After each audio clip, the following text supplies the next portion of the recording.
shit. Get out with OPP.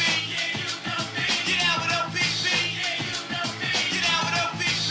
Yeah, you know me. Who's down with OPP? Every last on me. Get out with OPP. Yeah, you know me. Get out with OPP. Hey guys, Navonod on No Limit Hold'em with Overpowered Poker Part 7 playing the turn. Sorry about the hiatus. Had a death in the family. I buried my little brother recently, and so yeah, not the time to think about that though. In fact, if you're going to have that on your mind, I would say pause this or just use this as an exercise on staying mentally focused and disciplined. Okay, this is, I mean, send your condolences and whatnot. Sure, that's cool, much appreciated. But right now, I want your brain right here. Let's do this. Playing the turn. So we left off with playing the flop, and then we actually took a little intermission and we did something a little bit more fun, I think, with the video on playing draws. But now it's time to get back to brass tacks, playing the turn. Okay, so you can think of playing the turn as a continuation of your flop play. And there's truth in that. There's real truth in that. You know, just in the same way that you should be marrying the concepts of pre-flop poker to flop play. And you can think of the continuation bet as that which bridges the gap between pre-flop and post-flop play.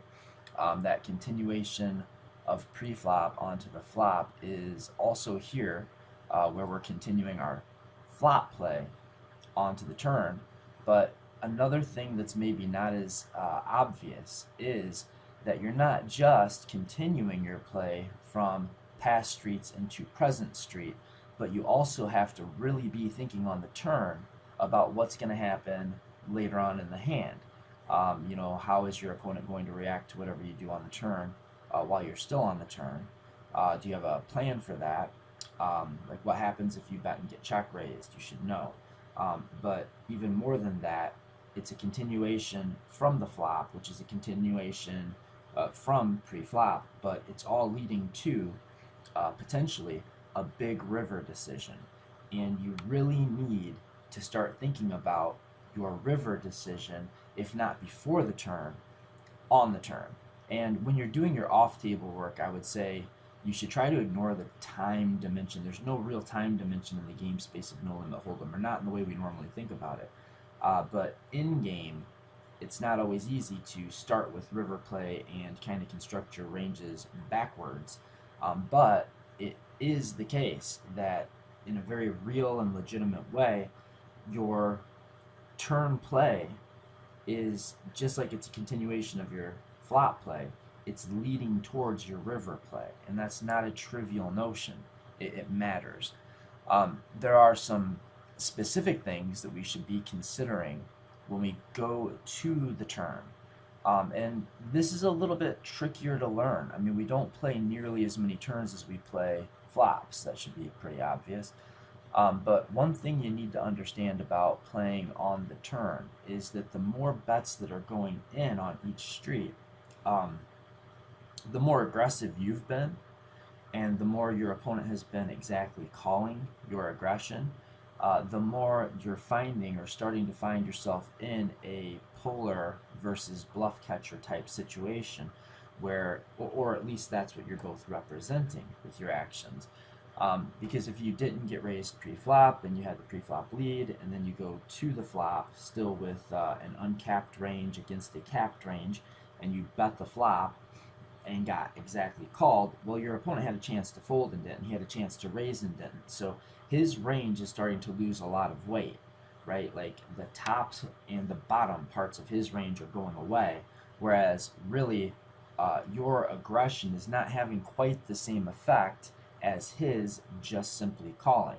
You still can have a wider range. You can still have a more polar distribution. You're going to get to the turn, even if you raised pre-flop and even if you bet the flop. You're going to get to the turn with some hands that want to check, some hands that want to bet as a bluff, and some hands that want to bet for value. So you're going to get to the range or to the turn with a pretty wide and kind of comprehensive range, I guess would be a way to look at it. Your opponent's not. And so what does that mean? It means that we have to start really thinking about what our range looks like, if not, from a GTO perspective, at least through the eyes of your opponent. And you have to think about where you are, like where the hand you actually have right now fits um, with regard to your entire distribution. Okay, so of all the hands that you get to the turn with, in the way, however it is that you got to this turn, where does this hand fit? And if it's at the bottom or if it's at the top, we ought to consider betting it, because, and this is especially the case if we were pre-flop raiser and then we made a continuation bet on the flop.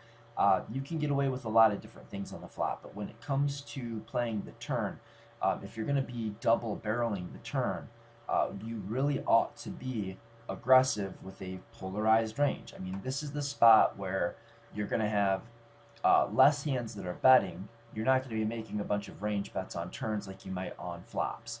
You're not going to be able to get away with just mindlessly c-betting your entire range.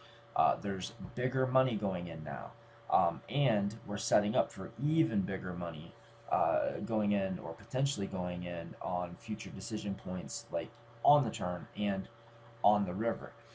So we have to think about where we're at within our distribution, and if we're at the top of our range, then we need to start thinking about setting up to get stacks in.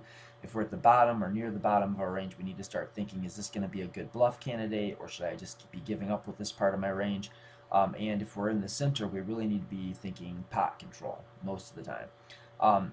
And another question you have to get in the habit of asking yourself, now I know we've talked about planning our lines, and especially when you're way ahead or way behind on the flop, you can do a lot to think about, given that nothing goofy happens, how am I going to play on turns and rivers? You should start thinking about that on the flop. But sometimes the turn card changes, and sometimes that change can be dramatic. Sometimes a card comes that, like maybe you are planning on betting flop and giving up on the turn, but now all at once you see that the best card in the deck for you to double barrel bluff came off, like maybe the ace of whatever suit you have in your hand. So maybe it's an ace, and your opponent shouldn't have many aces because they exactly called pre-flop and did not raise you on the flop, but did call on the flop, and a lot of their ace-high hands folded on the flop. A lot of their ace-high hands 3-bet you pre-flop, so they're running out of aces. But maybe you still have most of your aces that you would have opened from pre-flop, and if you're like on the button, that could be all of them. And then when you bet flop, you can still have all your aces. And if you've got like the ace X of spades, if you have the whatever, spade, and now the turn comes and it brings the ace of spades, giving you a flush draw and putting a card out that dramatically changes the board state.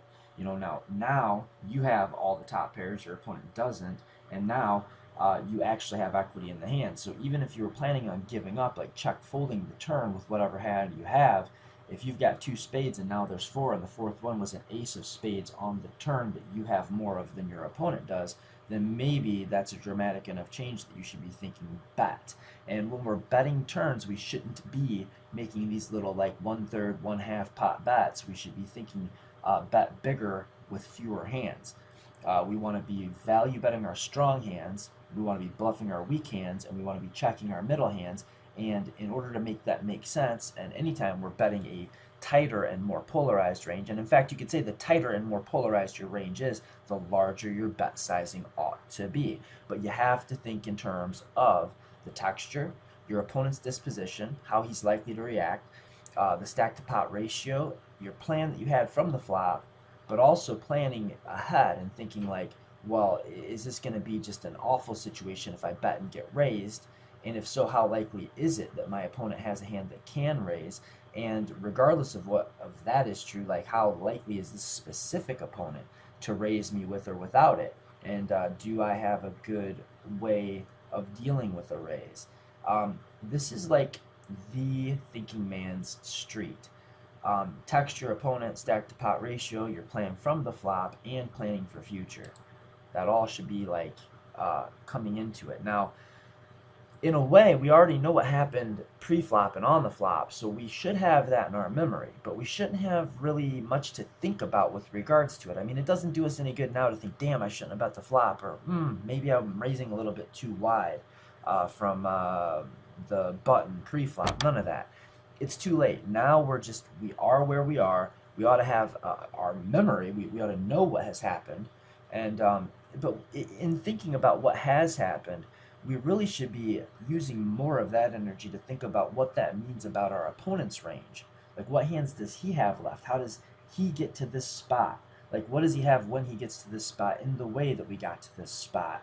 That's where your energy should be, your mental energy. And it's a limited resource, man. You've only got so much, what is it? It's not RAM, but you get the point. You've only got so much working memory.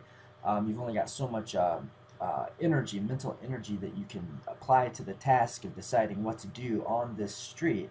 Most of it should be applied to not what's happened in the past, but what's going to happen in future decision points, especially on the river. And whatever we are thinking about in the past should just be, kind of memorizing. We should be in the habit of memorizing what we're doing and how much money is in the pot, things like that. But any kind of reflective or active thinking that we're doing should mostly be with regard to our opponent's range. And also we should know what we're repping, but we should kind of have an idea of that going to the turn when we do whatever we did on the flop. But the rest of it should be thinking about, like, what are we going to do against certain reactions that our opponent could make on this street. And if he does, like, say if we bet and he calls, where does that leave us on the river? And how do I have to size my bet in order to make the river spot make as much sense as possible? Like, an example, and 20 and 10 is a weird example, but let's just say, for instance, somehow we end up with we want to end up with 20 value hands and 10 bluffs on the river, so that if we make a pot-sized jam offering our opponent 2-to-1 pot odds, and we have a range that is largely going to be either value hands that are the effective nuts, meaning that our opponent's range is capped, and all of our value hands are better than the highest hand that he can have. Wherever his range is capped, our weakest value hand is going to be the first hand that is better than, or the weakest hand that is stronger than our opponent's, wherever our opponent's range is capped. So if we got, I don't know, 20 value hands that are better than where his range caps out at, and we've got 10 bluff combos that are worse than where his range is bound. If we want to end up that way, then we need to start thinking about how we're going to accomplish that. And that could mean, like, if we, depending on the pot size and the stack depth, how many hands we get here with, maybe we can make a pot size bet that if it gets called will give us one pot size bet left to rip on the river. And if that's the situation, and if that's what we're looking for, if that's the spot we want to create for ourselves, if we have the opportunity to put our opponent in this polar versus bluff catcher scenario where he really can't do anything but break even at best, and breaking even means losing whatever value is in the pot already, then if we're going to try to put him in that spot and we feel like we're in a position that it's possible, this is where we really need to start thinking about that. We need to think, well, if I'm going to want to jam 30 hands on the river with a pot-sized bet, what does that mean about my line right here, right now? How do I need to size my bet? And probably that means I need to make a pot-sized bet on the flop, and I need to use those 30 combos I'm going to jam on the river, but I need to have 15 hands that I'm going to give up with when I get to the river, that I'm going to bet on the turn. And I know that's a lot, and I said it all fast, but that's how we need to be thinking. We need to be thinking about these things that, all the way through the hand, but I think the turn specifically. Because when we're on the flop, we already should have identified if we're playing offense or defense. Like, do we have a range advantage? Does our opponent have a range advantage? Is it massive? Is it small? Do we have a nut advantage, but he's got the frequent strength advantage? And what does that mean about the line we should have? And we should have already at least had some kind of an idea of what we planned on doing with our, like, if we planned on doing like a bet check, or a bet check bet, or a bet check check, or whatever the case, we should have at least some kind of a notion of what we're going to do on the turn and the river once we plan our line on the flop, as we've already discussed. But we've got to be flexible about that. We don't want to get locked into a preferred line and stick to it no matter what happens. Like, sometimes the card that comes off on the turn isn't the ace of spades. Sometimes our opponent called with 200 big blind effective stacks, and we opened from under the gun, and he called from the button, and he's got like all the Jack 10 suiteds, and we have none of the Jack 10 suiteds, and now the flop came like 8, 9 something, and now the turn card comes with a queen, and maybe it completes a flush, and we think our opponent has more flush draws when he calls the flop, especially with his pre-flop range. He's probably going to be calling with more suited stuff, suited connectors than we're going to be opening from under the gun. And he's maybe got all the Jack 10 suited, so he's got the nut advantage in that he's the only player that can have the nuts. And maybe we were planning on taking a bet check line, but now all at once we find ourselves working more on the defensive side of the coin, and now we want to check and just kind of see what happens. So it's a good idea, it's a necessary thing. We have to think ahead and plan ahead, but we also have to be open to changing our changing our line, or changing our game plan. So we should have a game plan, but we should be flexible. Keep your head on a swivel, right? Like, we need to have a plan, but I think it was Napoleon said that no battle plan survives the enemy, and sometimes the deck is that damned enemy. So the primary thoughts that you should be going through, and we did something like this with the flop, but the thoughts for the turn ought to be something like, when we get to the turn, we really need to know what our range looks like. I mean, you can make some mistakes on the flop. You can range bet. You can make little... to tell you the truth, this is something that people don't realize, I think. There's so much play left when you play the flop, and it's like, very often the decision to bet half pot or 2/3 pot on the flop is going to be so nearly neutral that it's not even worth worrying about. And very often also, and this is especially true against a good player, where we're thinking, okay, well, if I partition my range on the flop by c-betting some hands and checking some hands, that's going to have some drawbacks. But I do have exactly the part of my range that would like to check, so can I get away with that or can I not? And if we're really not sure, the reason we're really not sure very often is because it doesn't matter that much. Like, there's enough pros and cons that it becomes almost neutral. It's almost zero EV. It's like 6 one, half a dozen the other. That's not going to be that way on the turn. Man, on the turn, you've got to figure this shit out. Like, you have to know what you're repping. You know, and again, we start to build this up all the way from pre-flop, but we need to know what we're repping on every decision. But a lot of the reason we need to keep track of what we're repping pre-flop and on the flop is exactly in case we get to the damn turn, because now we've got to target. We've got to know, like, if we're betting for value, what hands do we get called by? If we're thinking about double barrel bluffing, what can our opponent put us on that's strong enough to do that for value, and what hands does he have that are weak enough to fold? And are we on offense still? Are we now on defense? Have we always been on offense? Did we switch from offense to defense? We have to really pay attention to this, because this is the street where a lot of money's going to go in, and it's going to set it up so that maybe we can make a good play and set it up so that we can get stacks in on the river. Or maybe if we make a bad play, we set it up so that we're going to be stuck to stacking off in a not so good situation on the river. So this is the spot where, if we're going to pot control, very often the street to pot control is the turn. And if we're going to go for maximum pressure, if we want to threaten our opponent's stack, whether we're actually going to follow through with a jam or not, very often the way, if we're going to bluff exactly 2 streets, it's very often, and this depends on your opponent, and it's not necessarily a GTO thing, but just in practice, the way that most of your opponents, especially your decent to good but not great opponents, are going to think about it is that if he calls this flop bet, then he still has 2 cards or 2 streets to play, right? But he doesn't know if you're going to bet again.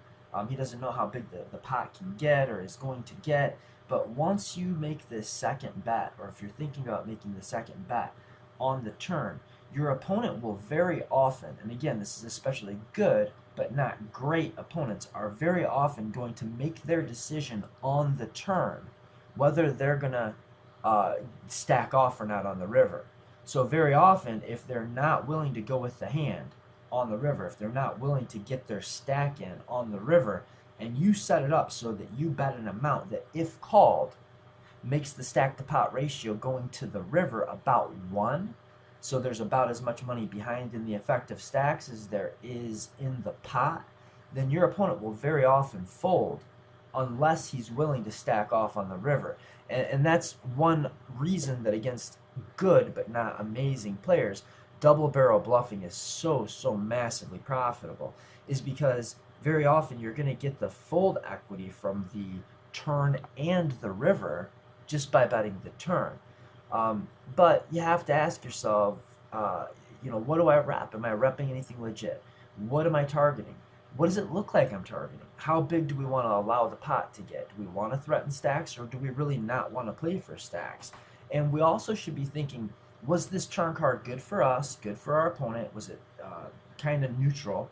And are there going to be a lot of cards that can come off on the river that, if we're trying to look for value or even thin value, that kill our action or beat us or just are bad for us in general? Or are we going to have some really good cards that can come off on the river? And all of that needs to be kind of thought about on the turn before we get to the river. I mean, we really need to start thinking about stack depth and ranges and our opponent's mistake propensities, and how if we are okay with getting stacks in, how would the money go in best? Like, should we be thinking more like taking if we're out of position, like a bet flop check call line? And sometimes that really is often the case, that we're going to bet flop check call turn, and if our opponent checks back, then we can bet the river for value. But all of these things need to be figured out right now on the turn. This is the street. Like, if you had to, let's say you had the opportunity to, you're playing like a tag team game of poker. If you had the best poker player on the planet sitting next to you, and you could tag him in for 1 street per hand, very often the turn would be the best street to tag him in on. Like, if you knew that a hand was going to go all the way to river, and you were going to play the river, the turn, the flop and pre-flop, but you were going to get to tag that player in for 1 decision point or 1 street, the turn would be the best street to tag that guy in on. This is the most difficult street to get right. Like, I mean, people talk about how you need to be really good pre-flop because every hand starts pre-flop, and there's truth to that. But, man, you could probably play pre-flop off of a starting hands chart, and as long as you were pretty good post-flop, you could still win, right? And on the flop, you should have a lot of practice playing flops. And, again, when you make bad decisions, they're usually not that bad, unless you're just really awful at poker, but you wouldn't be on the 7th video, thank you very much, and still be bad at poker, right? But yeah, it is often said, and it's true, that flop play comes up so often that it's the most important thing to get right. And even though the bigger money goes in on the later streets, just because of how often we play the flop compared to the turn, and especially compared to the river, that it's the most important street. And there's some truth to that. However, once you get to the turn, so like here we are assuming that we're on the turn, so don't get mixed up and don't get level confusion going here. These are 2 different levels of analysis. When you're not playing poker, you can be thinking like, yeah, I really need to get pre-flop down. I really need to get flop down because it comes up so often. But look, man, like once we're on the turn, this is the most important street. In my opinion, I think this is the most important street in any hand that goes all the way to the river. The big money goes in on the turn, and we have to be aware of the consequences. And even though you could say, yeah, but the biggest money goes in on the river, and the flop gets played the most often, so the turn is the least. I mean, you could make some kind of an argument like that, but I would say no, because flop play is a little bit easier, it's a lot more forgiving, and by the time you get to the river, you ought to know more or less what you're doing on the river. This is where the tough decisions are made, and this is where the margin for error has decreased by a lot. Small mistakes are big when you make them on the turn. I mean, it can only be but so bad to make a half pot continuation bet on the damn flop, honestly. But man, you can really botch the turn. You can allow your opponent to get off the hook. You can get stacked when you didn't have to. There's a lot of mistakes that you should be trying to avoid on the turn. And if there's anything you take away from this video, take this away from this video. avoid mistakes on the turn. Try not to do anything frickin' stupid on the turn. More than any other thing, don't screw this street up. Don't forget the plan that you had. You know, like, don't just like, you know, people make this mistake. I see people make this mistake against me. I know I make this mistake, especially when I go back and watch sessions that I've recorded of myself playing online. I see myself fucking this up nonstop, too often, way too often, especially for how good I am at poker. I think otherwise, you know, like I screw this up way more than I ought to, considering whatever my skill level is. You know, I'm not saying I'm God's gift to poker. I'm just saying that I make more mistakes on the turn than I ought to, relative to my level. That's and I'm, you know, I think that just is a fact. Don't forget the plan. Don't get to the turn thinking like, okay, I was going to bet flop, bet turn, and then either check call or check fold or bet whatever on the river, depending on the run out, and then like just see something that your opponent does, or a card that, you know, is relatively neutral, and somehow you make it into a monster, or think like, oh shit, man, like the money's getting kind of nasty here. What if I bet this top pair second kicker and I get raised? You know, like really, unless something very strange happened, like an unexpected card comes off, or your opponent does something you weren't planning on him doing, and I mean like he raises you, or he checks and you thought he was going to bet, or something like that, you really shouldn't be changing your plan. I mean, you can't like have a good plan on the flop, get to the turn, and then all at once think like, oh, I don't like my plan from the flop. It's too late, man. Like that kind of thinking has to be done off the table. Stick with the plan. Yeah, go with your gut, and if your gut sucks, then you're gonna get negative reinforcement. Go back and watch your sessions, and if you see your gut sucking, you'll be able to figure it out and fix it. But in the middle of a hand is not the time to do that. Like, just take that away. Really try. If you don't understand that, if it seems like it's not the best advice, or if it seems flaky, think about it more. It's not flaky. Understand your plan, stick with the plan unless there's a good reason not to. But if there is a good reason not to, then don't stick with the plan. I know that's, but that, I mean, that's the thing. Like, that's the balancing act you need to find to really drill this. That this, like, to really stick the turn, that's what you need to do. You need to have a good plan and be willing to let it go as soon as it doesn't make sense anymore, but only when it doesn't make sense anymore. And know the frickin' pot geometry. If you're playing live, you can't be counting on your fingers if your opponent makes a bet and there's like, you know, two, like if there's two flush draws and a very obvious straight draw on the flop, and your opponent bets, you can't be like adding the pot up to see if you've got the right odds to call with your straight draw, you know, or your flush draw. Don't do that. Like, know the pots, know how many bets have gone in, know how big they are. Know what the stack math is. Know what the pot geometry is. Know the frickin' pot geometry. Understand if you're thinking about betting. If you're value betting, what are the targets? What are the second best hands that you can get value from? If you're planning on bluffing, know what you're targeting. What hands your opponent could fold that you would like them to fold. Polarize your aggression on the turn. Like, we can't be betting a merged range on the flop, and then betting a merged range on the turn, and then betting a merged range on the river every damn hand, and wondering why we can't figure out how to beat this game. Value target, bluff target, polarize your aggression. If your aggression is polarized and you're playing, and it should be by the turn most of the time, very rarely do you have such a massive range advantage against such a good player that you should be range betting flop, range betting turn, and then playing the river. Either you're starting to polarize your aggression on the flop, or you're range betting the flop. But either of those things, when you get to the turn, most of the time you're going to want to have a polarized aggro range. Have a plan for the river. Figure that out on the turn. You know, you should be thinking about it from the flop, right? But you have to understand your river plan on the turn. Otherwise, you're gonna be in situations where you're gonna get stacked in spots where you didn't have to get stacked. And especially if you're playing a tournament, man, there's nothing worse than getting stacked when you did not have to get stacked. All the way home, you're gonna be thinking, man, if I had just check called the turn, or if I just made the decision to bet fold the turn. You know, like, don't do, or even if I'd gotten my sizing right, then I wouldn't have gotten stacked. I bet too big. I bet 1.5 times the pot. He raised with a click back, and I got trapped because I had so many outs, and then I caught top pair, and then just understand the stack to pot ratio. Know how much money's in the pot. Know how much money's in the effective stack. Know what your opponent's range looks like.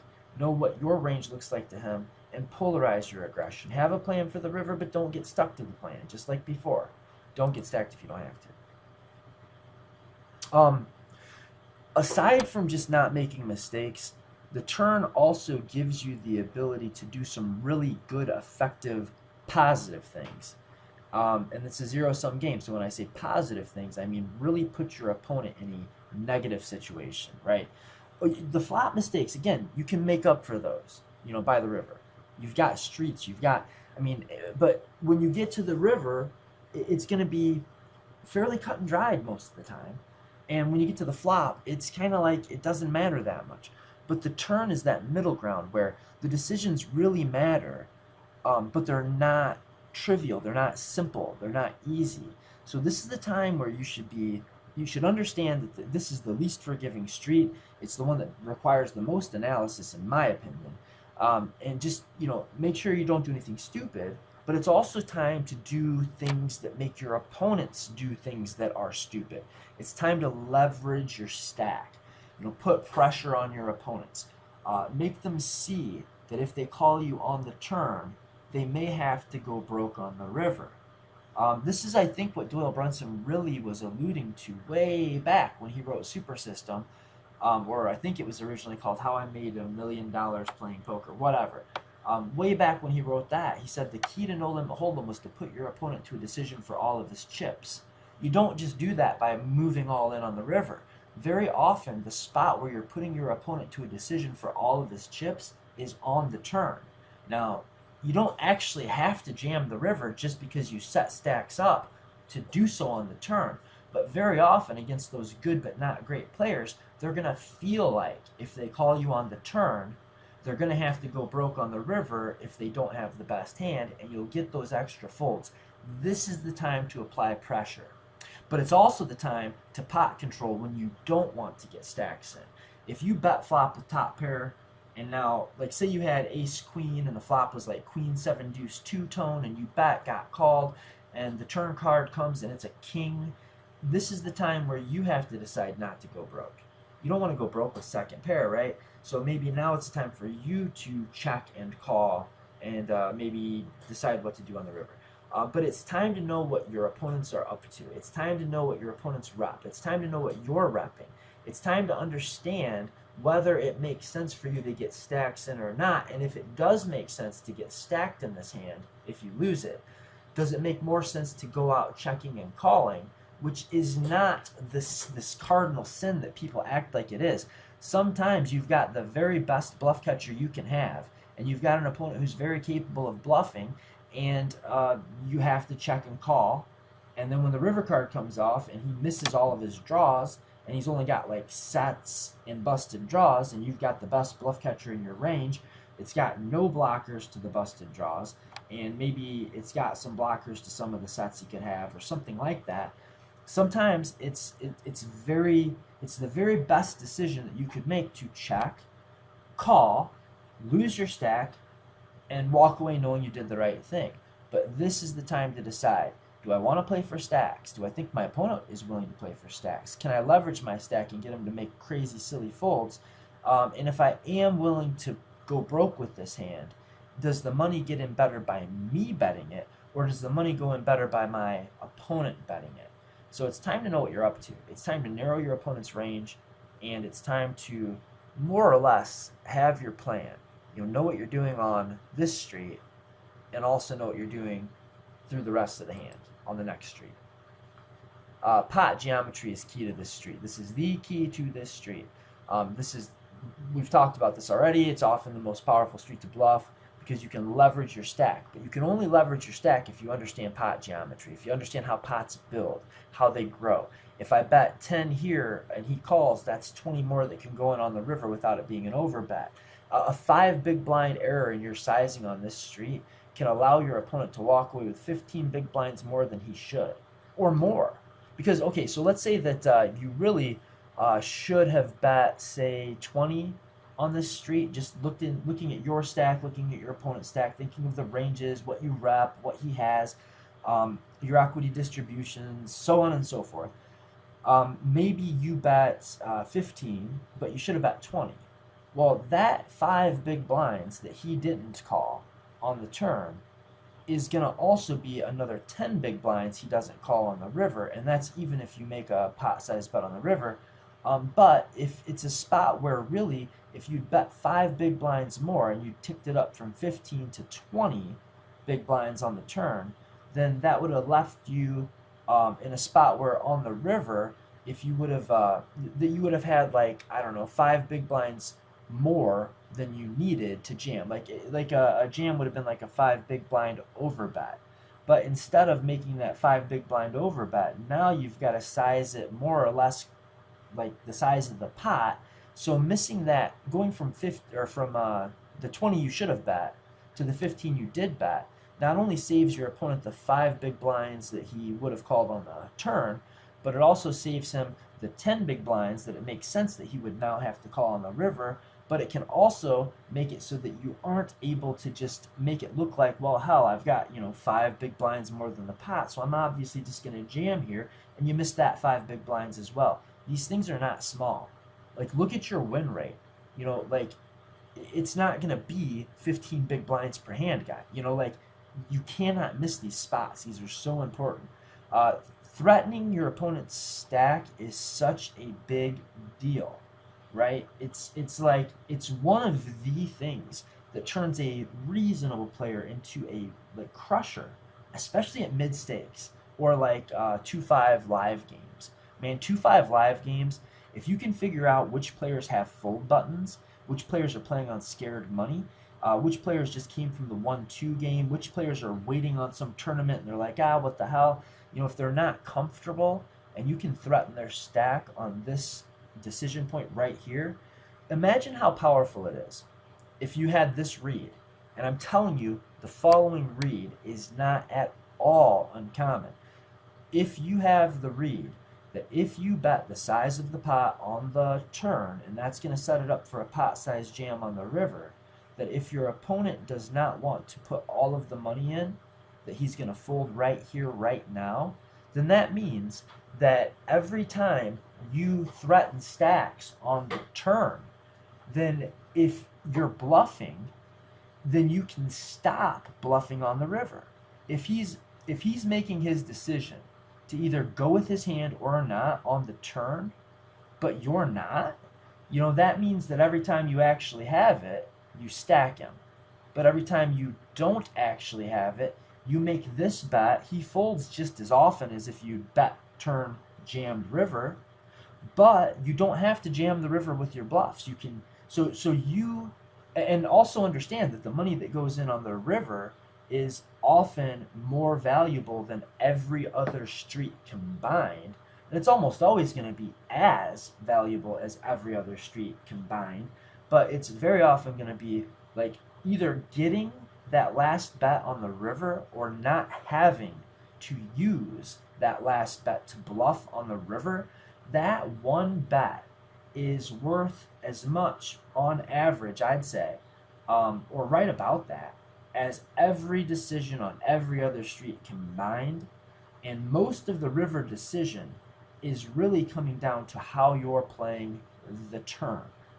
That's a big deal. It's hard to overstate it. I mean, it's a huge deal to understand that if you bet this big sizing and you've got the read that if your opponent calls, he's going to stack off on the river. So every time you do this with top set, you stack him. But every time you do this with a draw and your draw bricks off, you walk away with half your stack left or more. And every time that your draw comes in, you stack him. And he doesn't ever stack you in that spot. So it's just such a big edge, and there's so many players that will play exactly this way.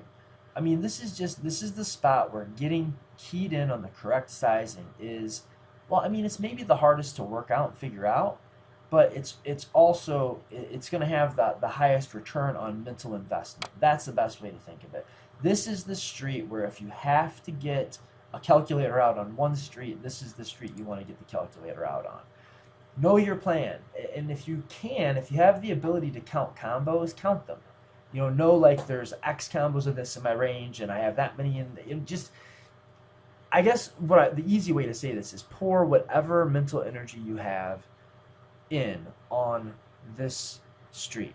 Be like all in mentally on the turn, okay? And you've got to split your range here. So you have to really think about how you want to split your range. Does it make sense to be super polarized? Is your opponent very like call happy, in which case you should just be like value injected? These are the decisions that are going to carry the most weight. Like these are the ones that matter the most per second of thinking, per calorie burnt in your brain. You have to know how many hands you want to get to the river with in each one of your ranges in order to get the line as precise as possible, that is. And you know, it's just like, again, the flop can sometimes be pretty easy to play, sometimes it's not. But even when it's not that easy, it's usually pretty forgiving. And the river is generally not that complicated either. But a lot of the reason that the river is not that complicated is because you should have thought this all out on the frickin' turn. Like that's why. And on the turn, you can still do the river thinking. But by the time you get to the river, you can't go back and think about the turn. It's too late. So if there was one street that you really want to pour your brain power into and your focus into and make as few mistakes as possible, given that you're getting to this street. So I'll say in every single hand that goes to the river, the one street that you should pour the most mental energy into would be the turn. I think that's just a truism. So in conclusion, to wrap this up, we should be thinking, do I want to threaten stacks, or do I want to allow my opponent to threaten my stack, or do I want to pot control? Do I have a part of my range that wants to bet? Like, what does my opponent's range look like to me? What kind of bluff targets does he have? What kind of value targets does he have? What does my range look like to my opponent? Is he going to buy? Is he going to believe? Is he going to buy into the story that I'm trying to tell him if I decide to double barrel? Is he going to do all of his folding for the turn and the river on the turn? And if so, should I maybe even think about turning some of my good showdown value bluff catchers into bluffs? Could they be more profitable as bluffs? Very often, and more often than might be intuitive, especially if you've been studying, especially if you're studying with me. I think that if you've spent like a year working with me, it probably hasn't dawned on you just how often it's going to be correct to turn a hand that would make a good showdown value bluff catcher type hand into a bluff on the turn if you're in a spot where you can threaten your opponent's stack, and if he's either just not comfortable with that, or he's, like I said, good, not great at poker. Stack to pot ratio, value targets, bluff targets, what do I rep, what's my opponent's rep, where am I at, with my range, like with regard to my overall distribution, where am I at? And if I'm at the top, I should be betting. If I'm at the bottom or near the bottom, do I have like a good hand to bluff with? Does it matter? Should I just be betting all of my strong hands? Should I be betting all of my strong and all of my weak hands? Should I be maybe even over bluffing? Like if we were playing against this villain we're talking about. I know we've spent a lot of time talking in sessions and on the strategy thread and even in my videos about how if your opponent underfolds, if he bluff catches too often, then you should exactly bluff never, right? Like literally that's the correct percent of your range to bluff with. If your opponent calls more often than he ought to at equilibrium, or would at equilibrium, if he bluff catches too often by any frequency, so he can be bluff catching 5% more than would be optimal, and that should drop your bluff percentage down to exactly 0. And if you don't believe that or don't understand that, ask me in the comments and I'll turn you on to a video that I made that explains that concept. It breaks down to the indifference principle, really. That's what all of this really boils down to. But just like I've talked about that before, there's another side of that coin. Of course there is, right? And that is, if your opponent is going to overfold his range, then you should be bluffing as often as possible. And sometimes that means that you should be betting freaking everything, right? Like sometimes the best bluff catcher in your range will make more money as a bluff on this exact street, the turn, than it will make as a bluff catcher. And at that exact point where you're betting your best bluff catchers, man, you're betting everything. That's just how poker works. If you're betting your best bluff catcher, you're not checking anything. You're betting your range. So it can make sense to do that against the right opponent. So where am I within my range? What kind of opponent do I have? What do I expect him to do? How do I expect him to make mistakes? And what way does he make them? And do I have a plan versus a raise? This is another. I really don't think of this as a huge thing. I don't emphasize this as much as other people do. You'll hear like Doug Polk and some of these like really high level thinkers always like, do I have a plan versus a raise? And if not, should I not be betting? And I think that you can really overdo that train of thought because there should be some hands that you bet and fold to a raise, right? Now, if you're effectively polarized, then it is very often the case that you're not going to be put in a lot of tough decisions because you're just going to be betting like the top and bottom of your range, and if you get raised, no big deal. You continue with the top and you fold the bottom, and easy game. But that's not always going to be the case, and it's not going to be the case especially when you're taking an exploitative line against a player who will very rarely call, flop, call, turn, fold, river. If our opponent never calls turn and folds river, there are some deep implications to that. And that means, essentially, if he never folds, if he never goes call flop, call turn, fold river, then we have no incentive to ever bet flop, bet turn, bet river as a bluff. Like, we can never do that. But we've got all the incentive to bet flop, bet turn, bet river for a value. And we've got all the incentive to bet flop, bet turn, check river with our bluffs. So do I have a plan versus a raise does come up, and people do botch that.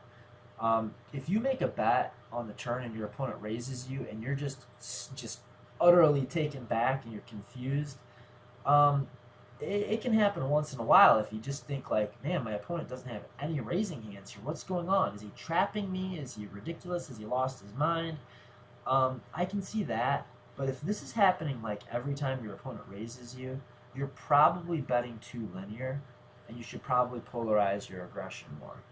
So I think that's going to do it for this first video back. Again, condolences welcomed.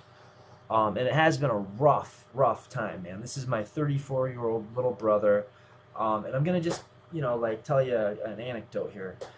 Or a couple. The two proudest poker moments in my life were going to Las Vegas with my little brother. This would have been about 10 years ago. We bought into a tournament at the Bellagio, and we both made the final table in a field of, I want to say, 120. No, it was less than that. There were 12 tables. I know there were 12 tables. Some of them, I think they were 9-handed mostly, but there were a couple of tables that were like 8-handed. So it wasn't quite that many. But we both made the final table, and well, I won't get into the whole story, but that was like one of my proudest poker moments, and the other, maybe the proudest poker moment. And I think my buddy Shocker, Mike Jennison, is going to be watching this video, so you'll remember this. We went to BG, like right in the midst of the poker boom, and so this is a true story. My little brother, genius, right? Like, he was the networking administrator for St. Charles Hospital when he was 17 years old. Graduated early, all of that, computer guru, just genius, and a pretty decent poker player in his own right. And we were just getting back into it again, But we went to BG, and there was a tournament, and Shocker, correct me if I'm wrong in the comments, Mikey, but seems to me like there must have been 60 to maybe 80 players. I know it was like it was one of those frat houses just packed with tables. So we go there and we start off at 3 different tables. So like I don't think anybody could have really honestly suspected us of cheating. But by the time we get through this tournament, my buddy Mike, who was at the funeral yesterday, or the viewing the day before, maybe both, it's been a blur. But shocker, myself, and my brother decided to chop up first, second, third place. They got all those players. We came in first, second, third, and I don't even think anybody suspected us of cheating just because we didn't play at the same table until the final table, and there was a lot of tables. So it was just very deep stacked poker, and they were very, very clueless. So yeah, just rest in peace, Dutty. It's dust and doused. Call him Dutty. He lost his war. He was a casualty of the war on drugs, and I don't really mean that he was a casualty of the drugs, although you could certainly look at it that way. I would say he was a casualty of specifically the war on drugs. He was taking Vivitrol injections that controlled his cravings for opiates. He was an opiate addict, and was clean for a couple of years, I think. And then he changed insurance companies, and they no longer, or I know what it was. He was living in Ohio. He had a grow card and was legal in Michigan for THC for medical. And was doing the medical marijuana thing. And then when he moved to Ohio, his insurance company tested him, and he tested dirty for THC, obviously, which was legal in Michigan. And so they dropped him, or they didn't pay for his Vivitrol injection. So he didn't get his Vivitrol injection. So he relapsed. And he relapsed at a time where there was some kind of fentanyl laced stuff in the county. And I guess that in that week he was the 8th person that died in that county. And it's like, I don't live here. He wasn't in New York City, guys, It's a small town, Port Clinton, Ohio. He was living there. And I want to say he was the 7th or even the 8th person that week that died from this shit. So if it was regulated and controlled, and I'm not saying that's the way to go, but at least we should, be honest about it and look at both sides of the story. I mean, I'm sure that would do a lot of bad things, It's definitely not an obvious thing. It's not easy. It's not a trivial decision, but I can just say, like, at least this one dude who everybody loved, super smart guy, at least this one guy would be alive if it were regulated. And if marijuana were just legal across the board, and his insurance hadn't dropped him, then it would be legal. So, it would be legal, he would be alive. Yeah. So I say that he is a casualty of the war on drugs. So I'm not sure what that means. I haven't wrapped my brain around it exactly, but I do know what he thought about it. The war on drugs is hypocrisy, man. That's why it's not going to work. It's fucking a lie. Alcohol and cigarettes kills more people than crack, coke, and heroin combined. So the war on drugs is really sort of a cocksuck, isn't it?